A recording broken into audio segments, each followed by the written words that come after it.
bizden, İşili Mektebi kollektiv isiminden, Kuşlar kollektiv isiminden, Etiyeniler isiminden, sizin için köyümüzden, şunday ılık jubileyinizden tebrik ederiz.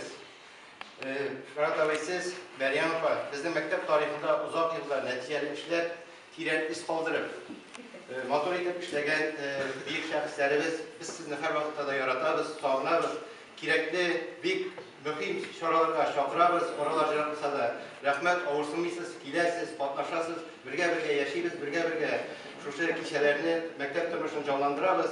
Olga tabada şöyle yaşarga yazsın. Birge sizge bunun için sağlık, selametlik, Meryem Apa bilen tigizlik, ılıklarınızın buna motor buna subhanallah ılıklarınız üsüp kile, olara buluşurluk halle bulurga yazsın sizge Olga taba. Hem indi en motor tilekler şu юбилей boyunca. Indi eğitip giderek gerek biz indi buna eğitip gittim. Siz Meryem Apa'da siz de uzak yıllar mektepte yaşadınız. Biz indi birge yaşadık. İrak için indi tıl büyük mühim nerse Meryem Apa indi ol. Sizin tıl büyük nak buldu. Siz indi bunday zor derecelerge şu 42 yıl işlevde yapmışsınız. Buna olup barışlayıp gitti. Nasıl sınırın Mağarifa işliği.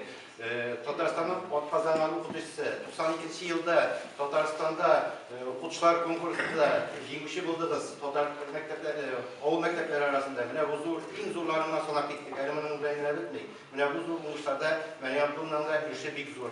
Allah tabada birge yaşarga yazsın, birge digiz farklı kişilerge yazsın. Onuklarının ilgilerini görüp, dağlara buluşup, yaşarga nasip olsun sizge.